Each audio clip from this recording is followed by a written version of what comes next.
오늘 실은 이제 뭐 다른 것도 여러 가지 준비하다가 한계에 부딪혀서 오늘 이제 성령과 관련된 이야기를 오늘 오전과 오후에 2시간 동안 함께 나누도록 그렇게 하겠습니다. 오늘 양이 실은 제가 지난번에 이제 말씀드린 대로 지금 나누고 있는 내용들은 워치만 리의 정상적인 노멀 크리스천 라이프에 대한 페이스인지 라이프인지 모르겠습니다. 이것에 대한 책을 가지고 지금 다루고 있습니다. 계속 말씀드리지만 워치만 리는 제가 이걸 만약 동영상에 이렇게 나와서 워치만 리 이렇게 이름이 나가면 많은 사람들이 워치만 리에 대해서 굉장히 이단이거나 비판하시는 분들이 많아요. 솔직히 개인적으로 워치만 리는 약 1920년대 분이라 특히 중국 분입니다. 지난번에 말씀드린 이게 워치만 리 서재가 있었는데 책이 그 안에 있는 책 수만 그 2, 3만 권에 달했다고 합니다. 보통 우리가 생각하고 있는 기독교의 대단한 작품들은 보통 그분들이 보통 10대 후반, 20대에 책을 지었습니다. 특히 칼빈의 기독교 강요는 20대 초반에 기독교 강요를 썼습니다. 그게 오늘날 우리 장로교의 큰 소위 그 교의적 초석을 형성하고 있는 게 20대 초반에서. 워치만 리도 그와 굉장히 비슷합니다.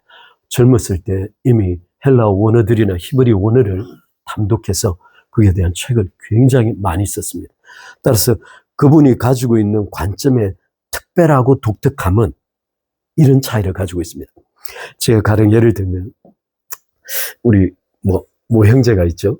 그 라이프 스타일은 굉장히 서구화되어 있습니다. 미국적 라이프 스타일이 너무 마음에 드는 거예요. 그 사고방식이 그렇게 어느 정도 변해 있는 거죠. 특별히 영어를 굉장히 좋아해요. 그러다 보니 영어에 친숙하다 보니 영어 언어가 가지고 있는 논리 구조가 있습니다. 우리 한글이 가지고 있는 논리 구조가 있습니다. 이 한글과 영어는 주어 동사 개념이 완전히 다르죠. 우리 동사가 맨 마지막에 가 있습니다. 근데 영어식 사고를 계속하게 되면 맨 앞문장에 결정이 먼저 납니다. I am이라고 쓰나 I am not이라고 쓰든 이 앞뒤 주어 동사 다음에 모든 문장의 결론이 여기에서 끝나버립니다. 따라서 늘 결론 중심인 거죠. 사고방식이 그렇게 고정되어 있습니다. 따라서 이 중간에 흐르다가 우리말은 굉장히 길게 굉장히 이야기하다가 처음에는 이 결론을 내려다가 말이 하다 보면 다른 결론을 낼 수도 있는 게 우리 언어 구조입니다. 따라서 이런 언어 구조적 차이 때문에 사고방식과 말하는 패턴이 다른 거죠. 그래서 가끔 그 사람이 이야기를 하면 말을 알아들 수가 없는 거예요. 또는 나하고 사고방식이 전혀 다르다고 느끼는 겁니다. 근데 놀라운 사실은 이 워치만 리라는 분이 20대에 이미 또 10대 후반부터 20대 회심한 이후에 원어적인 어프로치를 굉장히 깊이 해서 가끔 이분이 논하는 말을 들어보면 굉장히 익숙치 않습니다. 제가 처음에 이분 책을 접할 때 이분 좀 이야기했으면 미안해요. 이분 책을 접할 때 어느 정도 수준이었냐면 책을 처음 딱 가져와서 책을 딱 접했는데 읽을 수가 없는 거예요. 왜냐하면 사용하고 있는 용어들이 너무 다른 거예요. 실은 오늘 오후 시간에 여러분과 잠깐 그걸 좀 살펴볼 겁니다. 로마서의 전체 주제를 쫙 갈랐는데 그게 왜 그렇게 나눠져 있는지 실은 제가 이것 때문에 한 이틀 동안 구절들 전체를 뒤졌어요. 그거 한번 볼 겁니다. 그러다 보니 이분이 원어적인 분석을 쫙 해놨는데 용어를 이해할 수 없는 거예요. 근데 한 권, 두 권을 딱 떼고 난 다음에 제가 이제 20대 초반에 이분 책을 읽었는데 군대에서 2-3달 동안 이분 책을 거의 30권을 읽었어요. 와우. 저 깜짝 놀랐어요. 신세계를 본 줄 알았어요. 와우. 그리고 군대 생활을 마치고 나왔어요. 그리고 책을 접한 게 군대 생활 마치자마자 우리 김상호 목사님 김기탁 목사님이라고 하셨어요. 그분이 번역을 하신 분인데 어떤 번역을 하셨냐면 이게 프란시스 셰프 번역을 한 거예요. 그분이 프란시스 셰프 기독교 세계관의 맨 첫 본문에 그러니까 볼륨이 5개 있는데 약 한 25권 내지 30권짜리를 5개 볼륨으로 만든 거예요. 근데 첫 번째 볼륨을 그분이 다 번역하셨어요. 그러니까 그분이 오셔가지고 프란시스 셰퍼에 대한 철학적 부분들에 대한 논의를 시작하는데, 우와, 또 신세가 났다. 그때부터 프란시스 셰퍼 책을 가져다가 막 읽기 시작해가지고, 또 프란시스 셰퍼 그 전질 전체를 또 막, 확 읽는. 우와! 근데 놀라운 건, 이 워치만니와 프란시스 셰퍼는 절대 같이 할 수 없는 사람, 같이 공존할 수가 없는 사람인데, 군대 20대 초반에, 우와! 이때 정말, 우와! 이래가지고, 제 사고방식이, 이런 좀 가끔 이해 못할 때가 있을 거예요. 제 사고, 우와! 우와! 이렇게 하는 바람에. 그래서 프란시스 셰퍼, 여러분, 이제, 이승으로부터의 도피, 뭐 이런 책들을 제가 처음에 함께 했죠. 이승으로부터의 도피. 거기 계시는 하나님. 이 책은 지난번에 말씀드린 1960년대 기독교 젊은이들에게 필독서였습니다. 미국에서 센세이셔널했어요. 사고방식, 그때 히피라고 하는 소위 마약 막 먹고, 카타르시스에 막 빠지거나, 마약 먹고 환각, 엑스타시에 막 빠져가지고, 그때 히피족들이 지은 찬양들도 있습니다. 환상 속에서 찬양, 그러니까 그런 찬양에 대한 CCM에 대한 반대가 있는 거예요. 왜냐하면 마약을 막 먹고 환각 상태에서 막 찬양을 짓는 거예요. 그러니까 그게 대한 죄책감이, 이 히피족이 거의 미국의 청년들 사이에 히피족 다음에 이제 포스트모더니즘, 이게 히피족 포스트모더니즘 꽉 점령하고 있는 시대에 프란시스 셰퍼가 등장합니다.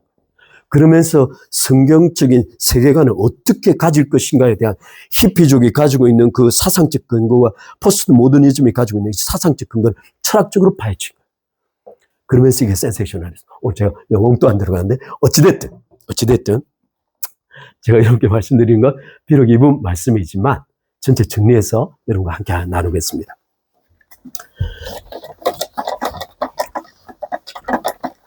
오늘 실은 여러분과 함께 나누고 싶은 내용이 실은 굉장히 어려워서 예수 그리스도께서 살아가신 생의 목적 3가지를 다루고자 합니다. 예수님의 생의 목적 3가지를 다루고자 합니다. 이걸 오늘 지금 다 다룰 수 있을지 모르겠으나 어찌됐든 예수 그리스도의 생의 목적을 3가지로 분해해서 다루고 있습니다. 지난번에 우리는 이걸 말했습니다. 이게 노말리티라고 했죠. 노말리티, 정상성이라고 말했습니다. 이 정상성은 에버리지가 아니라고 말했습니다. 이 에버리지의 뜻은 어디서부터 온다고 그랬죠? 이 정상적인 그리스도인의 삶을 인간적, 사회적 기준에서 정의하면 에버리지가 됩니다. 이 에버리지는 역사적 정황에 따라 에버리지가 들락날락합니다. 초대교회가 가지고 있던 기준과 오늘 우리가 경험하고 있는 에버리지의 크리스찬이티는 완전히 다른 겁니다. 따라서 지금 초대교회가 과연 그때 사시던 분이 지금 이 순간에 오면 이 교회를 보면서 어떻게 규정할까? 과연 우리는 그리스도인이라고 불릴 수 있을까? 이런 질문을 할 수 있을 만큼 에버리지 개념은 들락날락하는. 근데 노말리티라는 개념은 성경이 규정합니다. 따라서 성경은 정상적인 그리스도인의 삶을 어떻게 규정하고 있는가, 그 정상성에 대한 이야기가 바로 산상수훈입니다. 기독교인의 정상적인 인간상은 산상수훈입니다. 근데 이 산상수훈은 어떻다고 그랬죠? 율법과 마음이 합쳐졌다고 그랬습니다. 지난번에 계속 말씀드리지만 율법은 하나님께서 경륜적으로 죄를 드러내기 위하여 주신 겁니다. 죄를 폭로하기 위하여 주셨습니다. 따라서 죄 지식을 통하여 죄를 폭로한다는 이 말의 다른 뜻은 율법은 끊임없이 죄를 양산하는 기계적 시스템을 가지고 있다는 뜻이에요. 따라서 율법 아래로 들어가면 무조건 죄 지식을 통하여 죄 지배를 받고 죄를 양산하도록 이 기계적 시스템이 돌아가도록 만들어져 있습니다. 그런데 하나님께서 항상 예수 그리스도께서는 이 율법적 시스템에 마음을 붙인 거예요. 따라서 5장 중간부에서부터 마지막에 이르는 약 다이어스까지의 너희는 옛사람에게 들은 바 이렇게 말하는 것을 들었으나 나는 너희에게 이르노니라고 말씀하시는 이 구절 속에 옛사람에게 들은 율법에다가 그리스도께서 마음을 더하는 장면입니다. 그 중에 특히 중요한 장면이 살인하지 말라는 게 첫 번째 나옵니다. 지난 시간에 우리는 가인의 사건을 배웠습니다. 가인의 사건 속에는 실제 동성에 대한 그 근본적인 동인 속에 제가 2가지를 이야기했어요. 오늘 좀 그냥 생각나는 대로 가겠습니다. 가인의 살해 속에 요한일서 3장 12절에 이 동기는 두 가지에 있다고 봤습니다. 첫 번째는 제가 자기 단어가 기억이 안 나는데. 첫 번째는 이게 악한 자에게 속하였다고 되어 있습니다. 따라서 첫 번째 살해 동기의 원인은 자기가 악한 자의 속, 가인의 존재, 자인의 소속 자체가 마귀에게 속해 있기 때문입니다. 두 번째, 에르곤이라는 이 헬라 단어는 지난번에 말씀드린 대로 단순한 행동이라는 개념이 아니고 소위 존재와 사고방식에서 비롯된 행동 양식을 뜻합니다. 따라서 가인의 에르곤 행동 양식 사고방식 자체가 악하기 때문에 아벨을 죽였다고 기록하고 있습니다. 따라서 실제 지난번에 말씀드린 대로 가인은 존재 자체가 소속 자체가 악에 속해 있는 동시에 그의 사고방식 자체가 악입니다. 따라서 이런 존재와 가치관을 악에게 종속된 자가 제사를 드리든 살인을 하든 그것은 똑같은 겁니다. 하나님 앞에 존재적 문제가 해결되지 않으면 그가 하는 모든 행동은 무의미합니다. 그가 어떤 도덕적 선을 성취할지라도 그것은 무의미합니다. 그래서 지난번에 제가 성철 스님을 말씀드린 시달타도 똑같습니다. 누구든 상관없습니다. 인간이 하나님 외에 하나님과 존재적 소속을 해결하지 못한 채로 그가 어떤 선을 구축할지라도 그 모든 구축은 죄입니다.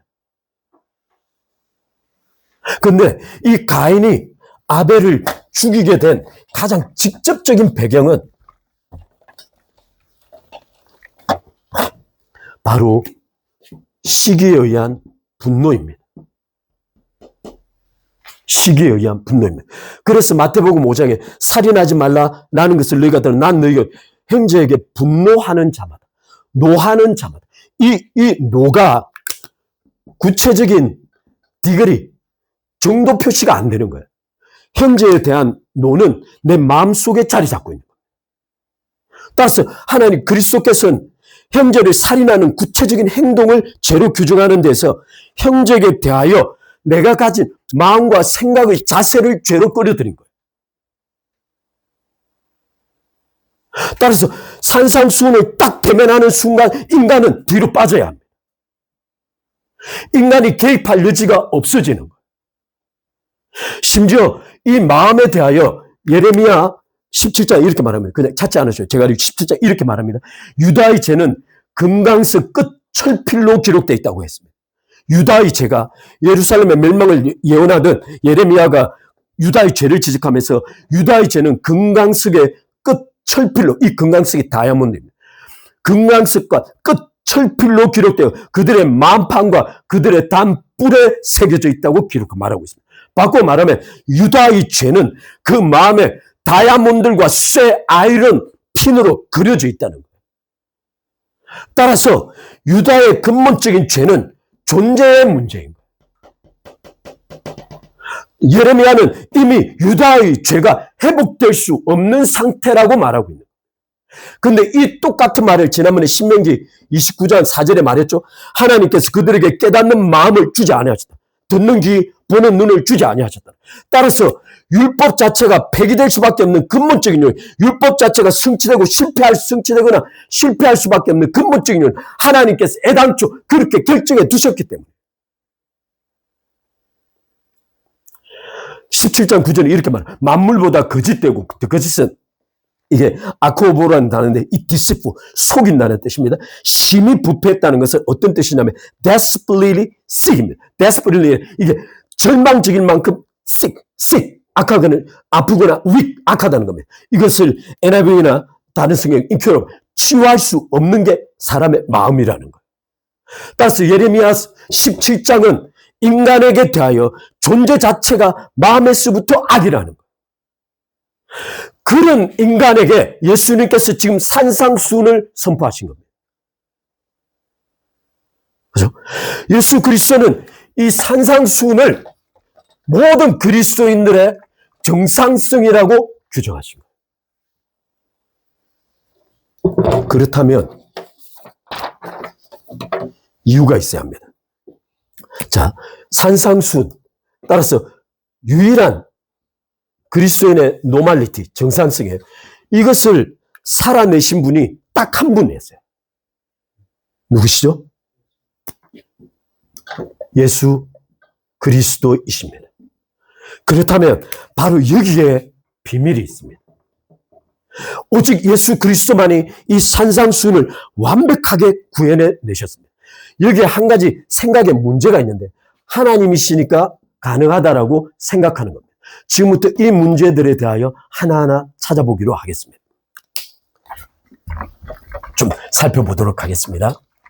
제가 지난번에 설명하다 말았는데 잠깐만 조금만 더 설명하고 넘어가겠습니다. 예수님께서는 산상수훈을 말씀하시고 성취하시고 십자가에 돌아가시고 구속을 완성하셨습니다. 이것이 가지고 있는 의미, 제가 다시 한번 그러면 아예 제가 미리 세 가지를 말씀드리겠습니다. 예수 그리스도의 생애 목적의 첫 번째는 아까 말씀드린 대로 소위 산상수훈을 성취하는 겁니다. 첫 번째 생애 목적은 산상수훈을 성취하는 겁니다. 바꿔 말하면 하나님의 형상으로 창조된 정상적인 인간상을 완성하시는 것에 목적이 있습니다. 이것을 통하여 무엇을 하고자 하시냐면 율법을 완성하시는 겁니다. 그리고 율법을 완성하는 동시에 율법의 마침이 되죠. 오늘 이 마침이 되는 내용을 설명하려고 준비하고 있어요. 다시 한번 예수 그리스도의 생애 첫 번째 목적은 정상적인 인간상을 완성하시는 것. 그 완성하는 목적은 율법을 완성하는 것. 율법을 완성하는 것은 곧 율법의 마침이 되기 위해서입니다. 첫 번째 생애 목적이에요. 두 번째 생애 목적은 뭐냐면 바로 놀라운 사실은 이 산상수훈을 성취하신 예수님의 삶 자체가 산상수훈을 성취하는 방법에 대한 비밀이라는 거예요. 다시 한번 예수 그리스도께서 산상수훈을 성취하시는 그 삶의 전체 과정과 그 존재 자체가 모든 인간에게 산상수훈이 성취될 수 있는 방법의 비밀을 보여주고 있다는 거예요. 따라서 예수 그리스도를 정확하게 이해하는 것이 하나님께서 원하시는 정상적인 그리스도인의 삶을 살아가는 방법, 유일한 방법. 따라서 그리스도께서는 자신의 삶을 통하여 정상적인 그리스도인의 삶은 어떻게 구현될 수 있는가에 대한 방법적 계시를 하신 거예요. 그런데 그리스도의 삶은 거기서 멈추지 않습니다. 여기 가면 자유주의 신학이에요. 세 번째는 어떻게 가냐면 이 방법이 가능할 수 있도록 구속을 완성하신 겁니다. 따라서 세 단계를 기억해야 합니다. 그리스도께서는 산상수훈을 완성하시고 율법을 완성하셔서 율법의 마침이 되어져 주셨습니다. 첫 번째. 두 번째는 그리스도의 자신의 삶을 통하여 어떻게 산상수훈이 성취될 수 있는가 방법을 계시하시는 거예요. 동시에 방법을 계시할 뿐만 아니라 그 방법이 우리에게 실현될 수 있도록 인간을 구속해내시는 것까지 완벽하게 마무리하신 겁니다.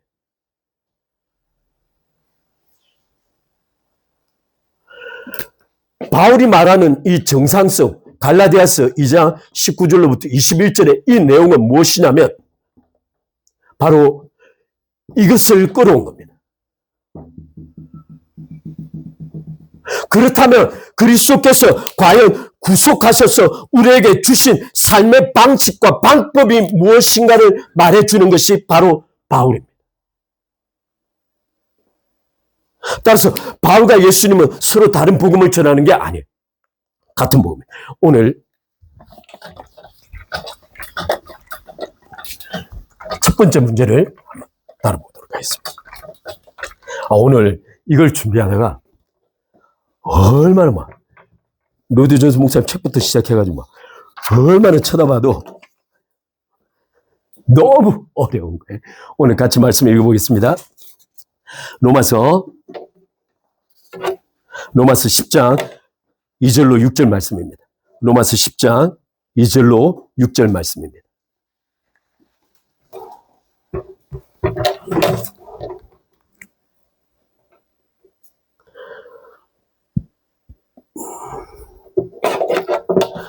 찾으셨습니까? 로마서 10장 2절로 6절 같이 읽겠습니다. 시작. 열심히 있으나 올바른 지식을 따른 것이 아니라 하나님의 의를 모르고 자기 의를 세우려고 힘써 하나님의 의를 복종치 아니하였느니라. 그리스도는 모든 믿는 자에게 의를 이루기 위하여 율법의 마침이 되시느니라.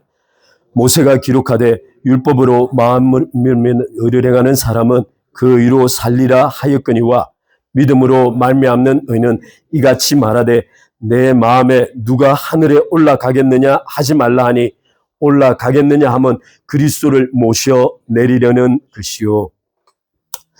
오늘 이 말씀이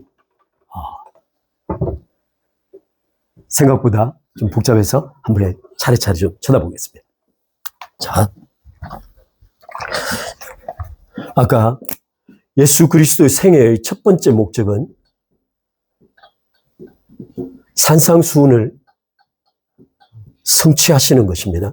이건 율법을 완성하는 것입니다. 동시에 이 율법을 완성하면 율법의 마침이 되어져 주기 위함입니다. 따라서 이 생의 첫 번째 목적은 하나님께서 그 형상대로 창조하신 원천적 인간상을 완성하시는 겁니다. 바로 이 원천적 인간상이 그리스도인의 노멀리티, 정상성입니다. 그렇다면 이 그리스도께서 소위 하나님께서 원하시는 하나님의 형상성의 정상성을 말하기 위해서 그리스도는 철저한 한 인간이 되셔야 했습니다. 철저한 한 인간이 되셔야 합니다. 바꾸어 말하면 그분은 완벽한 하나님이시나 그가 살아간 전 생애의 삶은 구속이 완성되어 올라가는 모든 일체의 삶들은 한 인간으로서의 삶이어야 합니다. 제가 이 구절을 한번 읽어드리겠습니다. 특별히 완전한 인간이신 예수 그리스도의 모습을 이렇게 말하고 있습니다. 누가복음 2장 7절 제가 좀 구절을 읽어드리겠습니다. 마다들을 나 강보로 싸서 구유에 뉘었으니 이는 사관에 있을 곳이 없음이니라. 예수 그리스도는 완벽한 한 아기로 나셨습니다. 그는 자신을 철저하게 부모에게 의탁하셨습니다. 그는 태어나서 마치 전능자의 지식을 가진 것처럼 말을 하거나 표현하거나 자신의 능력을 나타내거나 하신 것이 아닙니다. 두 번째, 누가복음 2장 21절로 이렇게 말합니다. 할례할 8일이 되매 그 이름을 예수라 하니 곧 수태하기 전에 천사의 일컫는 받으라 이렇게 말합니다. 8일 만에 예수 그리스도는 율법 아래서 할례를 받으러 갔습니다. 예수님은 할례 받은 분입니다. 마가복음 2장 13절로 16절 속에 이렇게 기록되어 있습니다. 마가복음 2장 13절 16절 하나님 주의 천사가 나타나서 헤롯이 아기를 찾아 죽이려 하니 급히 요셉에게 애굽으로 도망갈 것을 요구합니다. 요셉이 아기를 안고 아내와 함께 밤에 급하게 애굽으로 도망갑니다. 지난번에 말씀드린 것처럼 만약 요셉이 순종하지 않은 예수 그리스도께서는 그 자리에 죽으셨을 것입니다. 따라서 그리스도께서는 한 인간의 순종에게 자신의 모든 것을 의탁하셨습니다. 요셉의 순종에 자신의 생명을 의탁하신 겁니다. 더 나아가서 누가복음 2장 40절 아기가 자라며 강하여지고 지혜가 충족하며 하나님의 은혜가 그 위에 있더라고 말하고 예수 그리스도는 일순간에 아기가 태어나면서 전능자로 태어나신 것처럼 한 사람 자라가기 시작했습니다. 놀라운 사실은 지난번에 말씀드린 여기 보면 누가복음 2장 52절 지혜와 그 키가 자라가며 하나님과 사람에게 더 사랑스러워 가시더라라고 기록하고 있습니다. 특히 누가복음 그 후반에 가면 예수 그리스도에게 12살 되는데 부모와 함께 예루살렘 올라갔을 때 예루살렘 성전에 들어가셔서 그 속에 있는 당시의 유대교 지도자들과 대화를 하는 장면이 나옵니다. 그때 부모가 찾아와서 하는 말이 네가 왜 여기 있냐고 말하자 예수 그리스도께서 그때 말합니다. 내가 아버지의 집에 있어야 할 것이 아닙니까? 여기 중요한 것이 있습니다. 완전한 백지로 태어나신 한 인간이신 예수 그리스도께서 점차 자라가서 지혜와 은혜가 충만하여지고 12살 될 쯤에 그는 하나님께서 자신의 아버지라는 사실을 자각하기 시작한 겁니다. 그렇다면 예수 그리스도의 전생의 삶은 성령께서 지혜와 계시의 영을 통하여 밀접하게 하나님 그리스도와 동행하고 계신 겁니다. 이사야서 53장 2절 우리가 잘 알죠. 그리스도에 관한 이사야의 약 600, 700년 예언이죠. 이렇게 읽어드리겠습니다. 그는 주 앞에 자라나기를 연한 숨같고 마른 땅에 나온 줄기 같아서 고운 모양도 없고 풍채도 없은즉 우리 보기에 흠모할 만한 아름다운 것이 없도다. 그 당시에 예수 그리스도를 보았던 사람들은 예수 그리스도를 바라보며 못생겼네 라고 생각했습니다. 심지어 유대 지도자들은 저 배우지 못한 갈릴리 청년이 올라와서 저 짓을 하고 있느라고 생각했습니다. 그는 멸시를 받았습니다. 53장 3절이 그는 멸시를 받아서 사람에게 실어 버림받았다라고 말합니다. 강도를 많이 겪었으며 질고를 아는 자라. 그리스도는 히브리서 말씀하신 대로 오직 고난을 통하여 구원자로서 온전케 되신 겁니다. 마치 사람들에게 얼굴을 가리우고 보지 않음을 받는 자 같아서 멸시를 당하였고 우리도 그를 귀히 여기지 아니하였도다. 그는 실로 우리의 질고를 지고 우리의 슬픔을 당하였거늘 우리는 생각하기를 그는 징벌을 받아서 하나님에게 맞으며 고난을 당한다 하였노라라고 기록하고 있습니다. 바꿔 말하면 예수 그리스도는 모든 사람이 볼 때 그저 한 평범한 청년이었습니다. 바로 그 평범한 한 청년이 산상수훈을 완성해내는 겁니다. 율법을 완성해내는 겁니다. 그리고 율법의 마침이 되는 겁니다.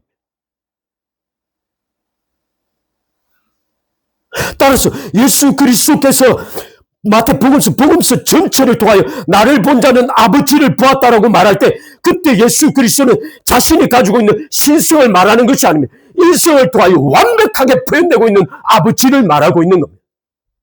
따라서 어떻게 한 아기로 태어나신 한 청년 예수 그리스도께서 어떻게 완벽하게 하나님 아버지를 표현할 수 있는가?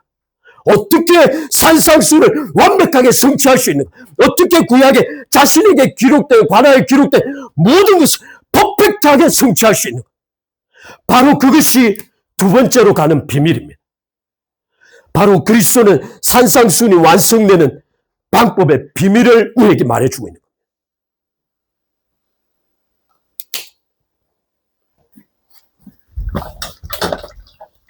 이 두 번째로 가기 전에 예수 그리스도께서는 우리 안에서 참된 한 인간이 되셨습니다. 다시 한번. 예수 그리스도는 참된 한 인간으로서 이 땅에 태어나시고 자라가며 부모의 젖을 먹으시고 그 부모의 사랑 가운데 보호 가운데 자라갔습니다.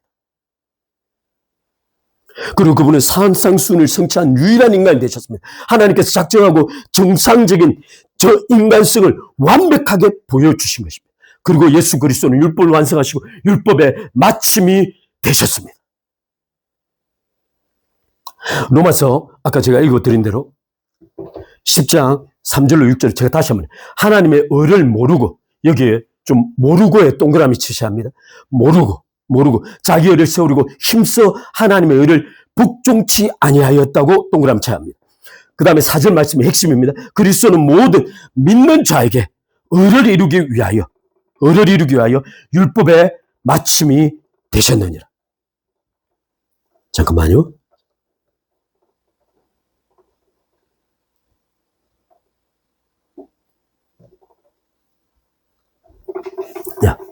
율법의 마침이 되셨느니라. 모세가 기록하되 율법으로 말미암는 의를 행하는 사람은 그 의로 말미암아 살리라 하였거니와 여기 5절 말씀은 의도적으로 율법으로 말미암는 의라고 딱 표현을 해놨습니다. 다시 6절로 넘어가면 믿음으로 말미암는 의는 이같이 말한다고 딱 표시를 해놨습니다. 바울은 지금 의도적으로 율법으로 말미암는 의와 믿음으로 말미암는 의를 대조시키고 있는 겁니다. 자, 그래서 오늘 여기 4절에 나타나 있는 여러분 오늘 어려울 수 있습니다. 로마서 10장 4절 율법의 마침. 이 마침이라는 단어에 대해서 오늘 여러분과 함께 나누고자 합니다. 이 마침이라는 제가 알기로는 텔로스로 기록하는데 이 텔로스는 굉장히 많은 의미를 가지고 있습니다. 목적, 목표, 이상, 또는 대상, 여러 복잡한 의미들을 가지고 있습니다. 그런데 특별히 오늘 로마서 10장 4절과 연관하여 이 마침은 크게 세 가지 의미로 추정해 봅니다. 첫 번째 의미입니다. 첫 번째 이 마침은 타겟이라는 뜻입니다. 타겟, 대상, 가리키고 있는 타겟이라는 뜻입니다. 이 말씀은 어디서 끌어오냐면 우리 갈라디아서 3장 23절로 25절 한번 읽겠습니다. 오늘 성경을 좀 많이 찾았는데 한번 찾겠습니다. 갈라디아서 23장 25절을 한번 읽겠습니다. 갈라디아서 3장 23절로 25절입니다. 찾으셨죠?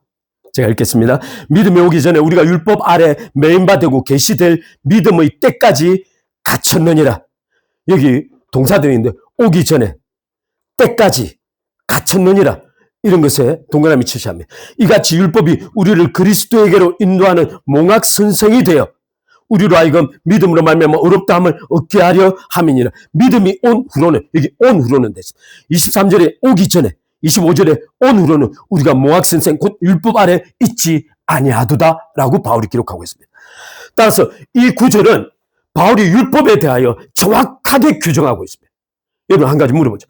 여러분 이 바울의 말에 약간 혼동스럽거나 어지럽거나 복잡해서 이해할 수 없는 단어들이 있습니까? 없습니다.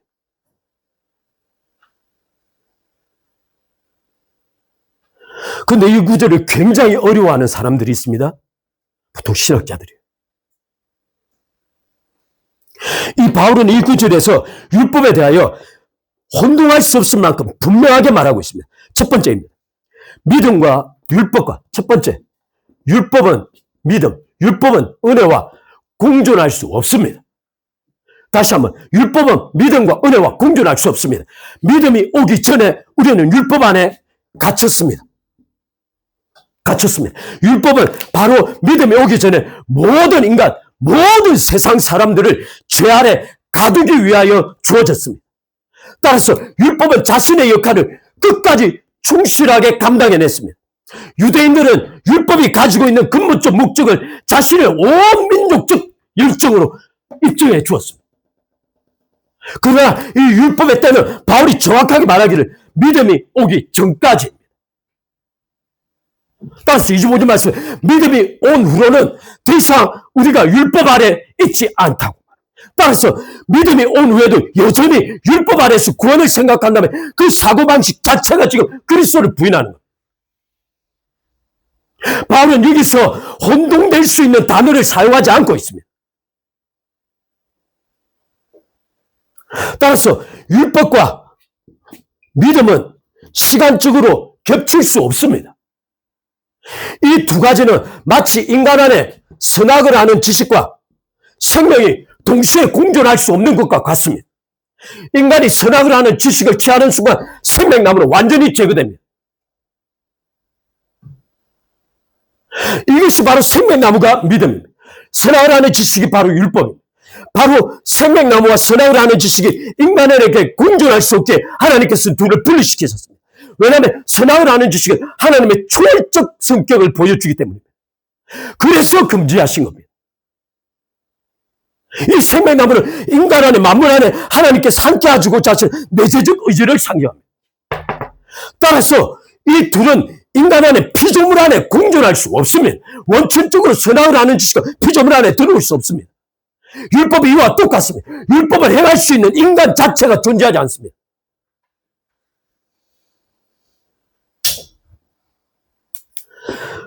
끊임없이 이 둘을 공존시키고자 하는 것은 이 구절에 대한 국회고 오해요 오류입니다.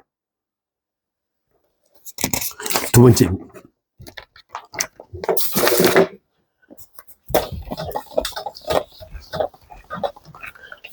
두 번째, 바울은 분명하게 말하고 있습니다. 사람이 어렵게 되는 것은 율법과 전혀 상관없습니다. 다시 한번. 사람이 어렵게 되는 것은 율법과 전혀 상관이 없습니다. 바울은 분명하게 말하고 있습니다. 이 구절에 말하고 있죠. 24절에 24절에 이와 같이 율법이 우리를 그리스도에게로 인도하는 몽학 선생인데 우리로 하여금 믿음으로 말미암아 어렵다함을 이렇게 바꾸어 말하면 이 어렵다함은 오직 그리스도를 믿는 믿음과만 관련되어 있습니다. 따라서 그리스도인들에게 주어진 하나님의 의는 율법과 전혀 상관없습니다. 그래서 로마서 4장이 말하기를 율법 외에 하나님의 한 의가 나타났으니 곧 예수 그리스도를 믿는 믿음으로 말미암은 의니라고 말했습니다. 따라서 그리스도인은 처음 구원받을 때부터 마지막 하나님의 나라 들어가서 하나님과 영원히 존재하는 그 시간 안에서 율법에 관련된 의를 받는 것이 아닙니다. 또 하나, 왜 바울은 율법은 갇혀있다가 믿음이 오면 몽학선생으로부터 벗어났다고 말하냐면 여기 중요한 의미가 있습니다. 하나님께서 율법과 상관없이 우리에게 준 하나님의 믿음의 의로 말미암는 이 의는 다시금 율법에 의해 지켜지는 게 아니기 때문입니다. 이 그리스도의 믿음으로 말미암는 이 의는 그리스도께서 주신 것과 동일하게 그리스도께서 보존하시고 유지하는 의입니다. 제가 오늘 이걸 너무 많이 가면 시간이 가니까 넘어가겠습니다. 세 번째 있습니다. 세 번째 있습니다. 이게 오늘 아까 구절과 관련되어 있는데 율법의 목적이 있습니다. 율법의 목적은 인간을 하나님의 의로부터 분리시키는 데 목적이 있습니다. 다시 한번. 율법의 목적은 인간을 하나님의 의로부터 분리시키는 데 목적이 있습니다. 실제 율법 자체가 하나님의 의를 표현합니다. 그러나 율법의 가장 심각한 문제는 율법이 육신으로 말미암아 연약하여 할 수 없는 그것이라고 하나님께서 말씀하실 때, 그래서 율법이 바뀌어야 된다고 하나님께서 이브리스에 말씀하신 이유는 이 율법이 비록 하나님의 의의 표현일 수 있으나 하나님께서 인간에게 주시고자 하시는 하나님의 궁극적 믿음의 의를 인간으로부터 완전히 분리시키기 때문에.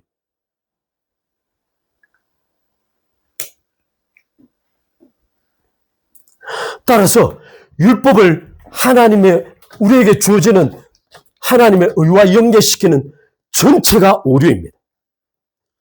제가 마지막으로 또 하나 말씀드리겠습니다. 율법은 정확하게 기한이 정해져 있습니다.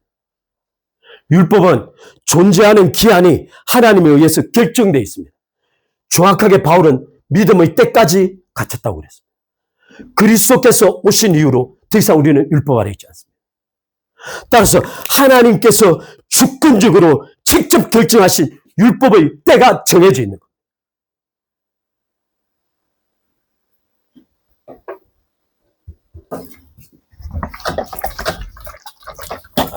따라서 하나님께서 율법을 주신 근본적인 목적은 단 하나입니다. 그리스도께로 가라입니다.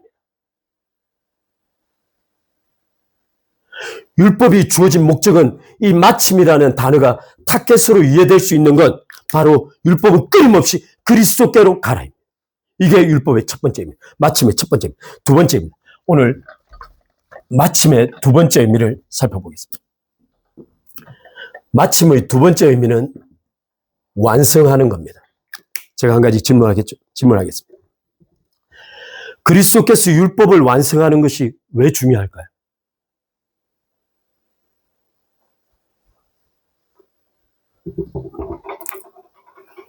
지금 그리스도께서 율법을 완성하는 것이 왜 중요할까요? 제가 오늘 얘기한 대로 내용이 쉽지 않습니다. 그러나 반드시 이해하셔야 합니다. 그래야 왜 우리는 성령께로 가고 있는가를 말씀드릴 겁니다. 그리스도께서 율법을 완성하는 것이 왜 중요할까요? 제가 좀 이따 마지막 부분에 설명드리겠습니다. 예수 그리스도께서 율법을 완성하신 방법은 크게 세 가지입니다. 제가 오늘 세 가지를 계속 말씀드리는데 예수 그리스도께서 율법을 완성하신 방법은 세 가지입니다. 첫 번째, 율법은 그림자입니다. 그리스도는 실체입니다. 따라서 율법은 그리스도의 실체됨을 나타나기 위하여 다양한 방법으로 그려져 있습니다. 율법, 여기 한번 성경구절 읽겠습니다. 골로새서 2장 17절 제가 읽어드리겠습니다. 이 모든 것들은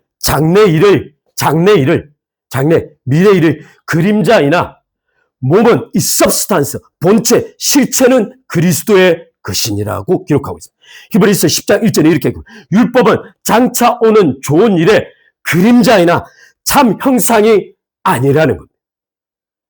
따라서 율법을 비롯하여 율법 안에 표시된 모든 대제사장, 제물, 그 안에 드는 성전의 구조, 여기에 들어가는 선지자, 예언, 떡, 모세가 먹었던 만나, 이 모든 것들이 하나를 가리키고 있습니다. 그게 그리스도입니다. 따라서 실체 대신 그리스도께서 오시는 순간 그림자는 효력을 상실하게 됩니다. 다시 한번 이걸 기억하셔야 합니다. 어린 양이 가장 대표적인 어린 양의 예수 그리스도의 속죄의 제물 되신 모습은 그리스도께서 오시는 순간 모든 제사는 중단되어요. 따라서 실체가 오셨음에도 불구하고 반복되는 제사는 그리스도를 끊임없이 모욕하는 겁니다. 따라서 이 그림자와 실체는 어떤 것과 비유할 수 있냐면 약과 약 설명서입니다. 약과 약 설명서입니다.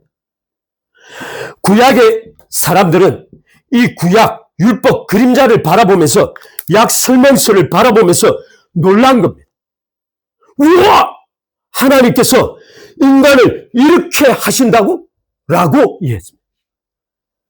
그래서 그 약 설명서를 바라보면서 우리 유대인들에게만 이것을 주셨다고? 라고 했습니다. 그래서 그들은 이 약 설명서를 지키는 일에 목숨을 걸었습니다. 그런데 놀라운 사실은 정작 우리를 치유할 수 있는 실체 대신 약이 오셨습니다. 그런데 약 설명서를 살아했던 그들은 약을 십자가에 못 박은 거예요. 그들은 아직도 약 설명서를 붙들고 있습니다.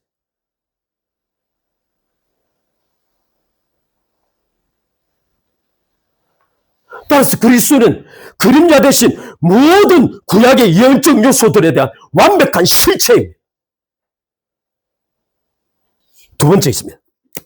두 번째는 모든 예언과 성취의 관계입니다. 그리스도는 모든 예언들을 성취하셨습니다. 지금은 이 예언을 성취했다는 이 단어가 굉장히 중요한 단어입니다. 왜냐하면 그리스도는 단지 그림자의 실체뿐만 아니라 이 모든 그림자들은 소위 예언성을 가지고 있기 때문에 그리스도께서 장차 너희를 위하여 이렇게 하실 것이라는 것이 예언의 핵심입니다. 그림자의 핵심입니다. 제사 대율법 속에 성막 제도 속에 있는 이 제사의 모든 시스템은 장차 그리스도께서 인간을 위하여 어떻게 죽으실 것인가를 예언하고 있습니다. 따라서 예수 그리스도는 예언의 성취입니다. 제가 이 구절을 좀 읽어드리고 넘어가겠습니다. 누가복음 24장 44절로 47절에 이렇게 말. 또 이르시되 내가 너희와 함께 있을 때 너희에게 말한 바 곧 모세의 율법과 선지자의 글과 시편의 나를 가리켜 기록된 모든 것이 이루어져야 하리라 한 말이 이것이라 하시고 이에 주에 드디어 그리스도께서 그들의 마음을 여시고 성경을 깨닫게 하신 겁니다. 드디어 인간의 마음을 여시고 성경을 깨닫게 하시는 일이 바로 여기서 벌어진 부활하신 그리스도를 통하여 벌어지신 겁니다. 또 이르시되 이같이 그리스도가 고난을 받고 제3일에 죽은 자 가운데서 살아날 것과 또 그의 이름으로 죄사함을 얻게 하는 회개가 예루살렘으로부터 시작하여 모든 족속에게 전파될 것이 기록되었다고 했습니다. 따라서 이 예언은 예수 그리스도의 초림과 예수 그리스도의 재림에 이르는 종말론적 사건 전체를 예언하고 있습니다. 따라서 그리스도께서 초림을 성취하셨듯이 곧 재림과 종말 사건 또한 그리스도께서 주권적으로 성취해 가실 겁니다. 따라서 그리스도는 율법의 마침이고 완성입니다. 그런데 세 번째 문제가 있습니다. 이 세 번째 문제를 오늘 여러분과 함께 그리스도께서 율법의 마침이 되신다. 이 세 번째 문제는 완성인데 바로 율법의 완성입니다. 그리스도께서는 왜 율법을 완성해야 한다고 생각하셨을까요? 왜 그래야만 할까요?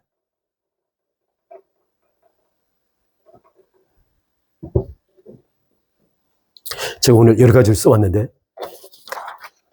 개인적인 견해를 좀 말씀드리겠습니다. 왜 그리스도께서는 반드시 율법을 완성하셔야만 할까요? 산상수는 실제 그리스도께서 말씀하신 이 율법의 완성은 율법이 아니라 엄밀한 의미에서는 확대된 산상수훈을 완성하죠. 바꿔 말하면 산상수훈은 마음의 문제를 끌어들임으로써 그 자체가 하나님께서 원래 인간에게 기대하셨던 인간의 정상적인 삶 자체를 완성하신 겁니다. 왜 그리스도는 그렇게 하셔야 할까요?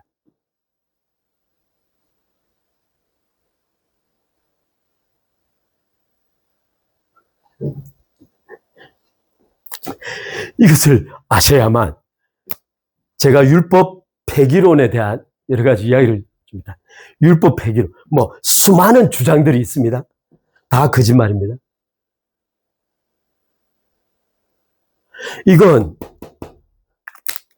바로 이런 주장들 때문에 바울이 말한 바를 계속 왜곡하는 거예요. 제가 아까 말씀드렸지, 바울은 클리어합니다. 바울의 말을 쭉 읽고 나면, 영어로 쭉 읽고 나면 논리적 어떤 모순점이나 이해 못할 곡해점을 찾을 수가 없어요. 물론 어려운 것들이 있습니다. 그 어려운 것들을 지어놓고 바울이 율법에 대해서 하는 말은 마치 미국의 초등학생이 그 글을 읽으면 금방 이해해. 그런데 그걸 어려워하는 사람들은 바로 이런 것들을 걱정하고 있는 신학자들이에요. 심지어 제가 좀 우리 로이드 존슨 목사님 죄송해요. 로이드 존슨 목사님도 이걸 번역하면서 두 가지 문제를 지적했습니다. 뭘 지적하시냐면 안티노미애니즘이라는, 이 노미 이게 율법입니다. 이게 반율법주의입니다. 반율법주의. 그래서 여기에 대한 율법 폐기론이 나옵니다. 로이드 존슨 목사님 이걸 염려하고 있어요. 또 하나 염려하는 게 있습니다. 실제 이건 성경의 유다서에 기록되어 있어요. 라이선시오스네스입니다. 라이선스라는 뜻입니다. 죄를 범하도록 라이선스를 받았다는 거예요. 그리스도인은. 유다가 이걸 지적한 겁니다. 정신 나간 소리를 한다는 거예요. 이와 비슷한 말을 로마서 6장에도 바울이 똑같이 말합니다. 그런즉 은혜를 더하게 하려고 우리가 죄 아래 거하겠느냐고 바울이 말하고 있습니다. 바꿔 말하면 복음을 정상적으로 전하면 바울이 했던 질문을 받아야 한다는 거예요. 네 말대로 믿으면 죄를 계속 지으라는 말이야? 라고 하는 질문이 나와야만 복음을 제대로 전하고 있다는 거예요. 오늘날 상당수의 성도는 그런 질문 자체를 받지 않습니다. 왜냐하면 이 안티노미아는 반율법주의, 라이소시오 방임주의에 대한 극도의 두려움이 율법을 다시 끌어들이고 있기 때문에.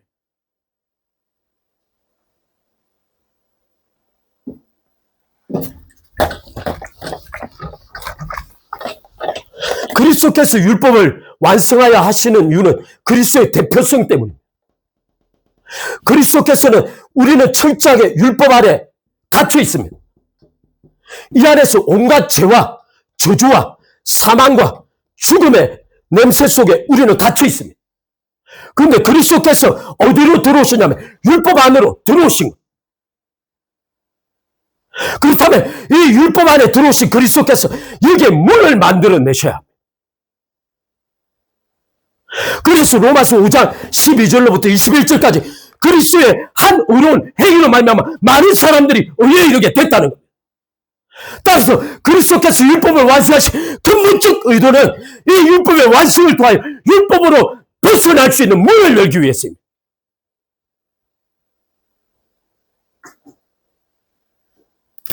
이것이 첫 번째입니다. 인간을 죄와 율법의 저주로부터 구원할, 단순히 인간은 율법의 저주 아래만 있는 것이 아닙니다. 죄의 저주, 죄의 사망, 심지어 수많은 문제들이 있습니다. 제가 좀 이따 좀 여기 지나갔는지 모르겠는데 그걸 좀 말씀드리도록 하겠습니다. 따라서 첫 번째 목적은 율법의 완성을 통하여 구속할 수 있는 문을 만들기 있어요. 이것이 반드시 필요한 이유는 인간이 율법 아래 있게 되면 범죄를 양산하는 일을 피할 수 없기 때문입니다. 따라서 인간을 율법 아래 있으면서 끊임없이 범죄를 양산하는, 그래서 10장에 말하기를 이스라엘 백성들이 무지하여 하나님의 의를 알지 못하여 그들이 어리석어서 자기 의를 구축하려고 하나님의 의를 배척한다는, 거부한다는 거예요. 따라서 하나님은 자신의 의를 위하여 끊임없이 율법을 쳐다보고 있는 그 이스라엘 백성들로부터 율법을 제거시키는 거예요. 다시는 율법을 보지 말라고. 돌이켜서 그리스도를 보라고. 왜냐하면 그 율법이 끊임없이 자기 의를 추구하게 만들고 정작 하나님께서 주시고 자신은 그리스도를 믿는 믿음의 의를 가까이 할 수 없도록 만들기 때문에, 율법을 의지하면 의지할수록 하나님의 의를 더욱 거절하기 때문에, 하나님의 의를 더욱 뜻대시하기 때문입니다. 따라서 율법을 십자가에 못 박고 제거해야만 그들의 눈에서 죄가 더 이상 자기 의를 의지하지 않도록 만들겠다는 거죠. 따라서 그리스도께서 율법을 완수하시는 근본적 목적은 율법의 마침을 주기 위해서입니다.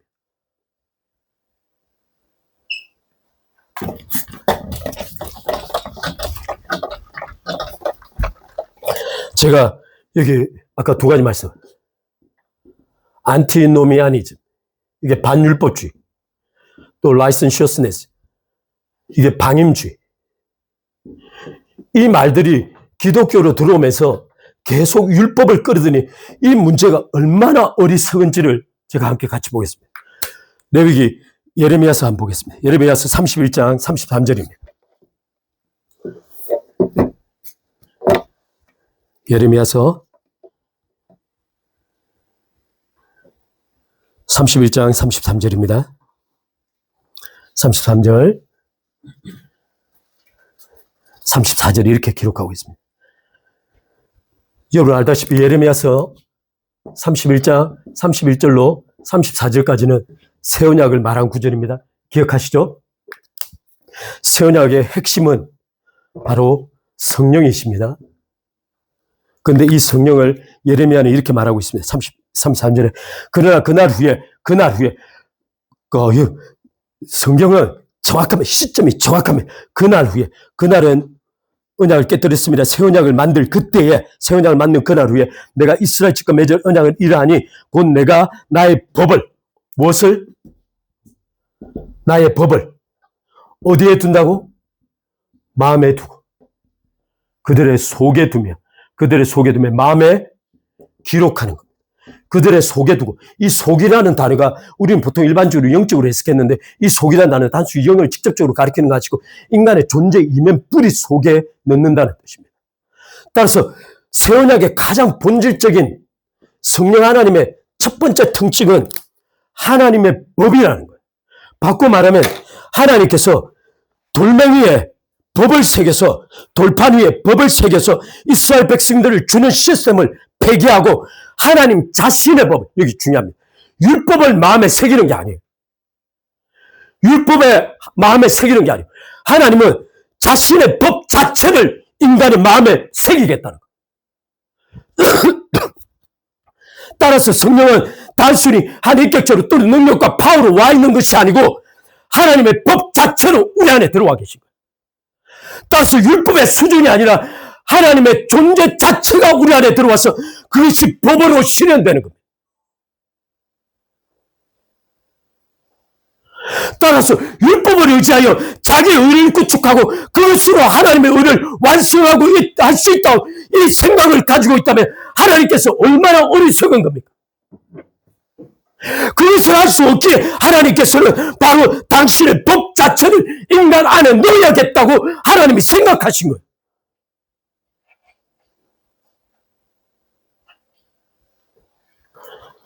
따라서 그리스도의 믿음으로 말미암는 하나님의 의를 이 두 가지 때문에 두려워하고 다시 율법을 도입하는 것이야말로 성령 하나님을 짓밟는 일입니다.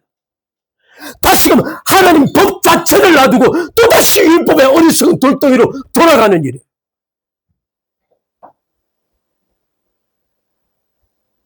두 번째 있습니다. 바울은 예레미야는 여기서 말이 끝나지 않냐고 그 다음 구절에 이렇게 말하고 있습니다.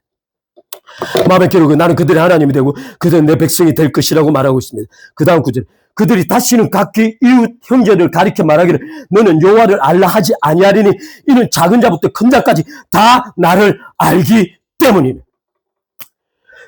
나의 법이 실현될 수 있는 성령 하나님의 또 다른 사역은 하나님에 대한 완전한 지식을 주겠다는 거예요. 이스라엘 백성들이 율법을 통하여 그토록 오랜 천몇백 년 동안 율법을 쳐다보면서 언젠가 약이 올 거라고 기대하고 있었지만 그 약을 십자가에 못 박은 것이 이스라엘 백성입니다. 그런데 성령께서 오셔서 바로 이 하나님의 법 자체가 집행될 수 있는 하나님에 관한 지식을 성령께서 인간에게 직접 주시겠다는 거예요. 성령께서 가르치시겠다는 겁니다.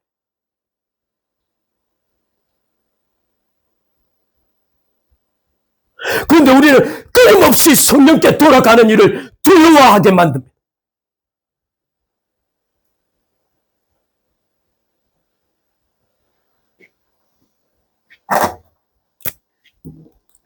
이 말을 하고 나면 누가 또 와서 하나님의 말씀과 하나님의 계명과 하나님의 명령과 그 모든 것이 바로 성령께 사시는 주권자가 하시겠다는 겁니다. 지금부터.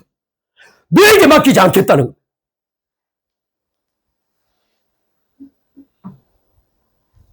따라서 바울은 고린도전서에 말하기를 지금부터는 너에게 말씀을 가르치는 모든 사도와 모든 자들은 너의 정이라고 말했습니다. 더 이상 말씀을 가지고 성도들을 주관하는 자가 아닙니다. 그들은 오직 성령께서 하시는 일을 돕기 위하여 시험을 받은 종입니다. 그들은 성령의 종이에요. 잊지 말아야 합니다. 제가 이 자리에 있는 건 성령의 종으로 성령께서 여러분 안에 하실 일들에 대하여 말하고 있는 겁니다.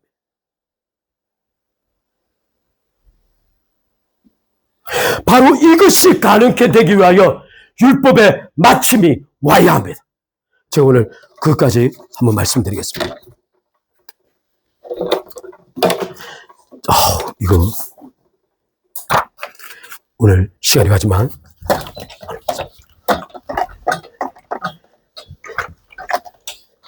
우리 다시 여기 로마서 10장 2절로 6절을 돌아가 보겠습니다. 제가 이 구절을 좀 빠르게 여러분 여기 로마서 10장 2절로 6절 말씀인데요. 3, 4, 5, 6, 7 이렇게 기록되어 있습니다. 여기 이 말씀 보면 독특합니다. 이 4절 말씀에 그리스도께서 믿음으로 어렵게 됨을 위하여 모든 믿는 자의 어려움을 위하여 율법의 마침이 되셨다고 기록하고 있습니다. 근데 여기 3절 말씀에 뭐라고 기록되어 있냐면 이스라엘 백성들이 무지하고 어리석어서 자기의 의를 구축하기 위하여 하나님의 의를 거부한다. 여기 이렇게 기록하고 있습니다. 여기 5절 6절 말씀에 뭐라고 기록하냐면 5절 말씀은 율법이 가진 특성을 말합니다. 행하는 자는 그것으로 말미암아 살리라는 겁니다. 이것이 어디에 맞냐면 레위기 18장 5절의 말씀입니다. 그런데 6절 7절이 독특합니다. 이 6절 7절은 어디에서 끌어왔냐면 6절 7절은 신명기 30장 이게 14절 11절로 14절에서 끌어왔습니다. 이 두 가지 말씀이 어떻게 연관되어 있냐면 이 레위기 말씀 18장 5절은 율법을 행하는 자는 그것으로 말미암아 살리라고 모세가 말했습니다. 그런데 이 모세가 이 말을 하고 난 다음에 신명기 30장 11절로 14절에서 무엇을 말하고 있냐면 율법을 행함으로 있어 살 수 있는 근거를 말하고 있습니다. 율법의 행함이 생명을 준다는 근거를 말하고 있습니다. 어떻게 말하고 있냐면 계속 명령, 계명이 반복되고 있습니다. 이 명령과 계명이 얼마나 우리에게 가까운지, 얼마나 어렵지 아니하고 쉬운지, 그래서 우리의 가까이, 입에 가까이, 마음에 가까이 있어서 우리가 그것을 행할 수 있다는 겁니다. 여기서 기억할 것이 있습니다. 모세는 하나님의 경륜에 철저하게 순종했습니다. 바로 이렇게 말해야 하는 것이 하나님의 경륜 속에 모세가 부름받은 이유입니다. 바꿔 말하면 모세가 이렇게 말을 함으로써 율법을 통하여 온 인류가 제 안에 갇힐 수 있었던 겁니다. 모세는 이를 위하여 부름을 받았습니다. 그런데 놀라운 사실은 바울이 이 구절을 어떻게 바꾸고 있냐면 이 신명기 30장 11절로 14절을 이렇게 바꾸고 있습니다. 이 계명과 명령을 그리스도로 바꾸고 있습니다. 너희가 하늘에 올라가서 계명을 따온다 뭐 이런 말을 하는데 너희가 하늘에 올라가겠느냐 말은 그리스도를 끌어내립니다. 바꿔 말하면 이 두 구절에 보시면 그리스도께서 이미 구원을 완성하셨다는 것. 명령을 지킴에 대한 문제. 바울은 의도적으로 모세의 글을 끌어다가 예수 그리스도의 복음으로 바꾸고 있는 거예요. 지금 유대인들이 바라보면 바울은 미친 짓을 하고 있는 거예요. 바울이 이스라엘 백성들이 그토록 목숨 그쳐 지키고자 하는 이 모세의 말을 바울은 마치 의도적으로 끌어다가 그 계명 속에 그리스도를 대체하고 이제는 그리스도께서 하나님의 의가 되셨다고 말하고 있는 거예요. 바울은 지금 유대인들의 핍박과 유대인들의 오해와 유대인들의 곡해를 무릅쓰고 담대하게 명령을 복음으로 그리스도로 바꾸고 있습니다. 그런데 우리는 지금 다시 이 그리스도를 계명과 명령으로 바꾸고 싶어 하는 거예요.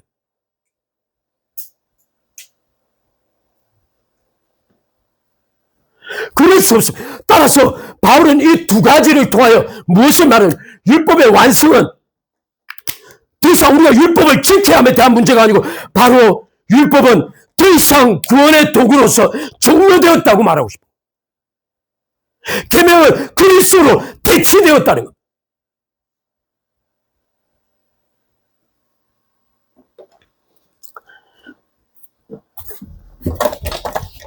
제가 오늘 마지막 한 가지만 좀 더 말씀드리고 마치겠습니다. 그리스도께서 율법을 완성하시고 마치다, 곧 종료시켜야 하는 필연적 이유가 또 하나 있습니다. 여러분, 갈라디아서 3장 10절 한번 보겠습니다. 갈라디아서 3장 13절 한번 보겠습니다.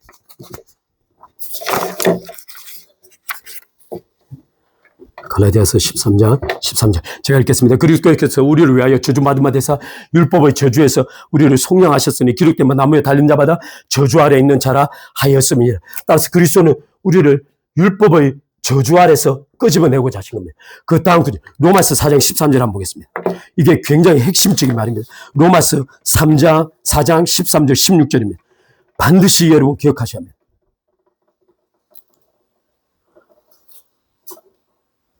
로마서 4장 13절 16절입니다. 13절 16절 제가 읽겠습니다. 아브라함이나 그 후손에게 세상의 후사가 되리라고 하신 그 언약, 여기 보면 아브라함이 첫 번째 바울이 언급하고 있는 건 후사, 하여 하나님의 민족의 후사가 되는 데 대하여 첫 번째 언급하고 있습니다. 그게 하나님의 언약으로 주어진 거죠. 그렇게 말하고 있습니다. 아브라함이나 그 후손에게 세상의 상속자, 후사, 상속자가 되리라고 하신 언약은 율법으로 말미암은 것이 아니라는 것입니다. 오직 믿음의 의로 말미암은 것이냐. 그러면서 그 다음 14절 말, 만일 율법에 속한 자들이 상속자이면, 지금 이 말이 기억, 율법에 속한 자들이 상속자가 되면 믿음은 헛것이 되어버린다. 만약 율법에 속하고 자기 의를 구축한 자들이 아브라함에게 언약으로 주신 그 후사됨이 율법을 통하여 자기 의를 구축한 자들에게 주어지면 믿음은 헛것이 된다. 따라서 율법과 믿음이 상속의 문제에서 공존할 수 없습니다. 헛것이 되고 하나님의 약속은 파기되었는데, 따라서 이 후사됨과 이 약속의 문제, 특별히 약속을 15절에 이렇게 말하고 있습니다.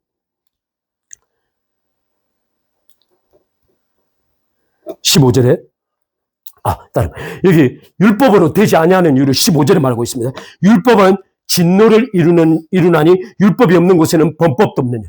왜 율법으로 후사와 약속이 되지 말아야 하냐면 율법은 반드시 하나님의 진노를 초래하기 때문에. 따라서 율법을 통하여 후사가 결정되고 율법을 통하여 약속이 성취된다면 이 약속과 후사됨은 이미 끝장나버렸다는 거예요. 왜냐하면 율법은 반드시 하나님의 진노를 초래한 그 대상을 멸망시키기 때문에. 따라서 후사가 후사되고 약속이 지켜지기 위해서는 이것은 반드시 은혜로 되어야 합니다. 바꾸고 말하면 은혜로 된다는 건 믿음으로 되어야 합니다. 따라서 그리스도께서 율법을 폐하신 근본적 이유는 후사됨과 약속을 모든 믿는 자들에게 주기 위함입니다. 그런데 문제는 그 약속이 무엇이냐는 겁니다. 바로 이것을 갈라디아서 3장 12, 14절로 이렇게 말합니다. 갈라디아서 보겠습니다. 3장 12절로 14절입니다. 제가 읽겠습니다. 율법은 믿음에서 난 것이 아니니라. 여기 율법은 믿음에서 난 것이 아니니라고 말할 때 영어로 어떻게 번역했냐면 The law is not of faith입니다. 여기 전치사 of가 있는데 이 of가 독특한 동사입니다. 이 of는 어떤 동사를 가리키냐면 소속과 본질을 가리킵니다. 소속과 본질을 가리킵니다. 따라서 율법과 믿음은 소속과 본질상 공존할 수 없다고 지금 바울이 말하고 있습니다. 따라서 율법은 믿음에 난 것이 아니니 율법을 행하는 자는 그 가운데서 살리라 하였느니라. 13절에 말하기를 그리스도께서 우리를 위하여 저주받은 바 되사 율법의 저주에서 율법에서 우리를 구원하셨으니 기록된 바 나무에 달린 자마다 저주 아래서 있는 자 이름 하되 14절 말 이는 예수 그리스도 그 율법에서 우리를 구속하신 목적을 지금 설명하고 있는 겁니다. 왜 율법에서 우리를 해방시켰냐면 이는 그리스도 예수 안에서 아브라함의 복이 이방인에게 미치게 하기 위함. 그런데 이 아브라함의 복이 무엇이냐면 이렇게 말. 또 우리로 하여금 믿음으로 말하면 성령의 약속을 받게 하기 위해. 바꿔 말하면 이 성령의 약속은 성령의 다른 약속이 아니고 약속된 성령을 받게 하기 위해. 따라서 바울이 율법에 대하여 그토록 율법의 마침과 종료를 강조하고 있는 이유는 바로 성령 때문입니다.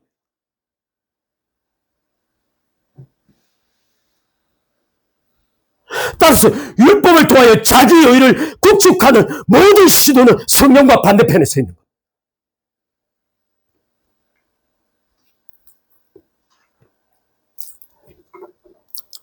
제가